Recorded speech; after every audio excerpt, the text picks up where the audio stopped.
A Japanese destroyer explodes in half at 4,000 yards, torn apart by coastal guns the Marines had dug out of solid coral with picks and shovels. 2 minutes later, it is gone entirely, sunk with nearly her entire crew, in full view of the men on the beach who just fired the shots. It is December 11th, 1941, 4 days after Pearl Harbor, and a Japanese admiral confident enough to attack without air cover has just watched his invasion fleet come apart under fire from an island he expected to fall in a single afternoon. We'll show you exactly how 500 Marines turned back an entire Japanese invasion force in a moment. First, you need to understand how a tiny coral atoll 2,000 miles from anywhere became the first place in the entire Second World War where an amphibious invasion was defeated before it ever reached the beach. This is the story of Wake Island. Pearl Harbor fell in under 2 hours. Guam fell in 3 days. Wake Island held for 15. This is what happened when the United States Marine Corps decided that a speed bump was going to fight back. The threat in the hours immediately following the attack on Pearl Harbor. The Imperial Japanese military machine swept across the Pacific with a speed and coordination that stunned Allied planners on every front. Guam fell within 3 days to a garrison too small and too lightly armed to offer more than token resistance. Hong Kong, the Philippines, and Malaya all came under simultaneous assault, part of a coordinated strike designed to seize as much of the Pacific as quickly as possible before the United States could recover and respond. Wake Island, a tiny, wishbone-shaped coral atoll roughly 2,000 miles west of Hawaii, was expected by Japanese planners to fall just as quickly.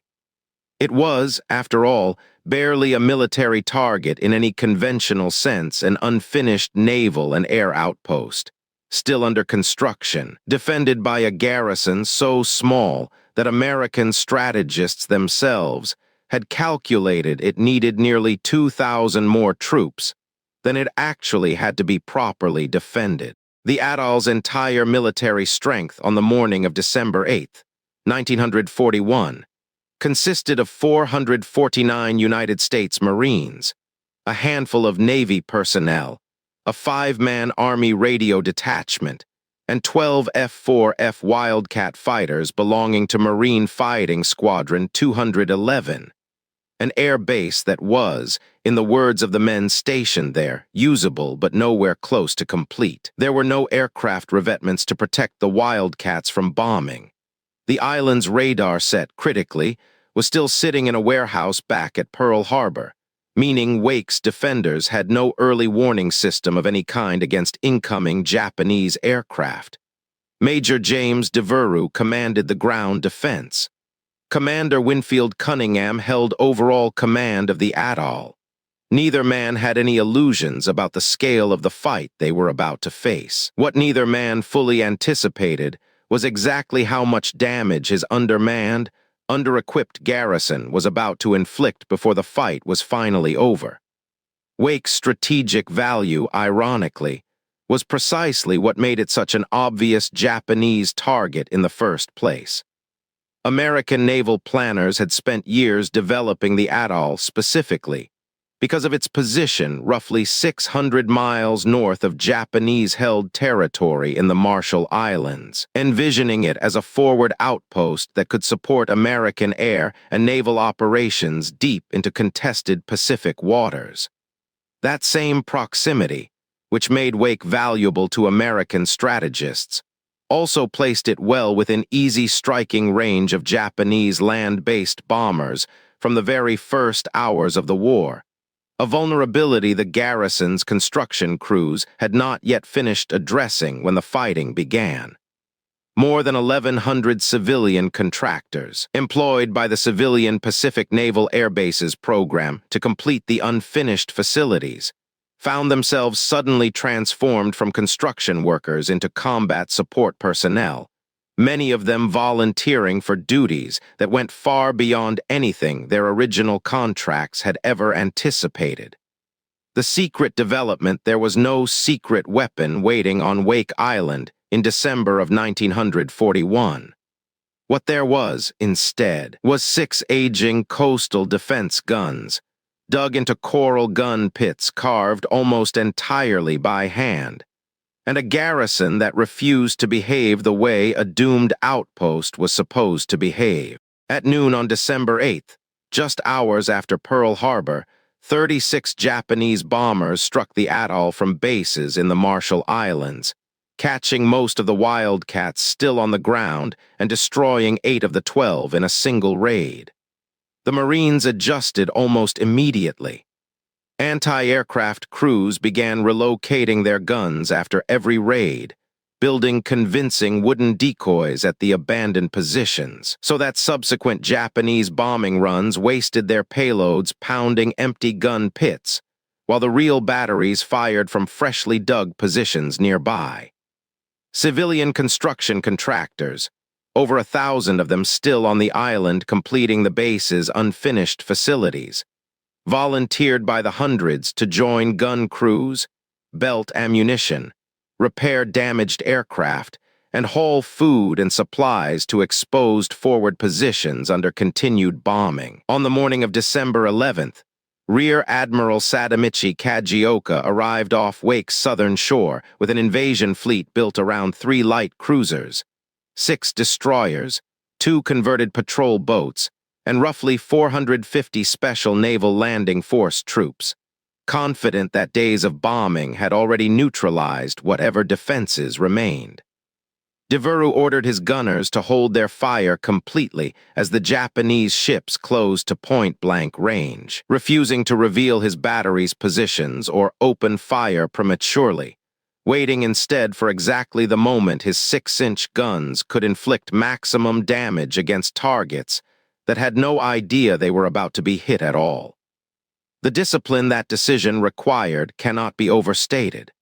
Marines crouched in their gun pits watched an entire enemy invasion fleet steam directly toward them, well within range of weapons that could have opened fire at any moment, and held their silence anyway, trusting their commander's judgment that a longer wait would produce a far more devastating result than an early, scattered barrage. For men who had already endured 3 days of continuous Japanese bombing, with friends killed and aircraft destroyed, and no reinforcement of any kind on the horizon, the psychological discipline required to watch an approaching enemy fleet without firing a single shot represents its own quiet form of courage, rarely mentioned in accounts that focus primarily on the dramatic exchange of fire that followed. Technical supremacy: there is no chapter in this story about superior American firepower in any conventional sense, because Wake's entire coastal artillery consisted of 6 aging 5-inch guns, salvaged from decommissioned battleships decades earlier, and mounted in positions the Marines themselves had carved out of solid coral rock using picks and shovels. What decided the battle on December 11th was not the size of the guns. It was the discipline of the men firing them, and the devastating accuracy that discipline produced. As the Japanese fleet closed within range, Batteria opened fire and repeatedly struck Kajioka's own flagship, the light cruiser Yubari, forcing the admiral's own command vessel to withdraw from the bombardment entirely. Battery L, positioned on Peel Islet under the command of a battery commander who ordered his crews to hold their fire until the range had closed to just 4,000 yards, then unleashed a devastatingly accurate barrage on the destroyer Hayate, scoring direct hits on her forward magazines. The explosion that followed tore the destroyer apart, breaking her back and sending her to the bottom of the Pacific in barely 2 minutes, in full view of the cheering Marines on shore, becoming the first Japanese surface warship sunk in the entire Pacific War. A battery commander reportedly had to shout at his own crew to stop celebrating and get back on the guns, because the fight, despite the extraordinary opening moment, was far from finished. As Kajioka's fleet began withdrawing under continued fire, The four surviving Wildcats of VMF 211 launched an attack of their own, diving on the retreating Japanese ships. One Wildcat pilot scored a direct hit on the destroyer Kisaragi, striking her stern where her depth charges were stored, triggering a secondary explosion that sank her with nearly all hands. By the time Kajioka's shattered invasion force limped back toward its base in the Marshall Islands, 2 Japanese destroyers were sunk, several other ships badly damaged, and roughly 700 Japanese sailors and soldiers were dead, inflicted entirely by shore-based guns, and 4 remaining fighter planes belonging to a garrison the Imperial Japanese Navy had expected to brush aside in a single afternoon. It remains, to this day, the only successful defeat of an amphibious invasion force by coastal artillery, alone in the entire Second World War.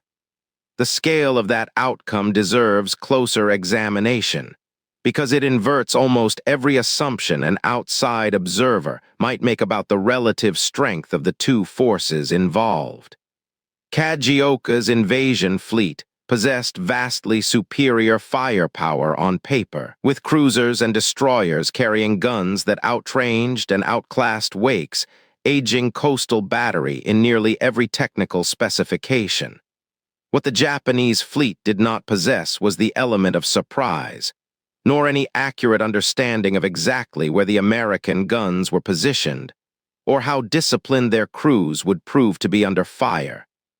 WWII's decision to hold fire until the range had closed to a few thousand yards converted what should have been a straightforward, one-sided bombardment into a close-range gunnery duel where accuracy and fire discipline mattered more than raw throw weight, precisely the kind of engagement. A smaller, well-prepared force can occasionally win against a numerically superior opponent, provided its commander is willing to accept the enormous risk of waiting. The global impact. The humiliation of December 11th forced Japanese commanders back to the drawing board entirely. Rather than a quick, lightly escorted follow-up assault, the second invasion attempt, launched on December 23rd, arrived with an entirely different scale of force reinforced by the fleet carriers Hurryu and Soryu, fresh from launching the Pearl Harbor strike, providing full fighter cover, alongside heavy cruisers and an invasion force that had grown to roughly 2,000 troops. 2 old destroyers were deliberately run aground on Wake's beaches before dawn to serve as improvised landing platforms. And by first light on December 23rd, 1,000 Japanese soldiers had fought their way ashore against a garrison that, after 15 days of continuous combat, was exhausted, critically low on ammunition, and had lost its last operational aircraft the previous day. Even in that final, hopeless fight, the defenders extracted a brutal price. Marines abandoned their gun positions to fight as infantry, wiping out one Japanese beachhead of nearly 100 men entirely, and pushing back another Japanese advance more than 900 yards in a determined counterattack. A relief force built around the carrier Saratoga, loaded with reinforcements and supplies, had actually been steaming toward Wake, only to be recalled by Vice Admiral William Pye just as it drew within a few hundred miles of the besieged atoll, a decision that remains one of the most debated command choices of the entire early Pacific War. By the time Commander Cunningham ordered the surrender on the morning of December 23rd, roughly 11 hours of brutal close combat had passed, and Japan had paid a toll of some 800 dead against just over 100 American and Guamanian defenders killed across the entire 15-day siege. That toll mattered enormously to a nation still reeling from Pearl Harbor. In an unbroken string of Japanese victories across the Pacific in December of 1941, Wake Island stood out as something genuinely different, a place where American forces, hopelessly outnumbered and completely cut off from any realistic hope of rescue, had fought back hard enough to sink Japanese warships, kill hundreds of Japanese soldiers, and force an embarrassed Imperial Navy to return with a force many times larger than its original plan called for. Newspapers across the United States seized on the story, and Wake Island became, almost overnight, the first genuine symbol of American resistance in a war that had, up to that point, offered the public almost nothing but bad news. The relief expedition that never arrived remains one of the more painful footnotes to the entire battle. Task Force 14, built around the carrier Saratoga and loaded with reinforcements and supplies specifically intended for Wake's garrison, did not depart Pearl Harbor until December 16th, 5 days after the first Japanese assault had already been repelled, and its slow, cautious advance across the Pacific was further delayed by a stop to refuel escorting destroyers. By December 22nd, with Task Force 14 still several hundred miles from the atoll, Vice Admiral Pai, weighing intelligence suggesting Japanese carriers might be lurking nearby and mindful of how badly the fleet's anti-aircraft capabilities had been exposed just 2 weeks earlier at Pearl Harbor, made the fateful decision to recall the relief force entirely rather than risk America's remaining carriers in an engagement he judged too dangerous to gamble on. The decision remains, more than 80 years later, one of the most debated command choices of the entire early Pacific War.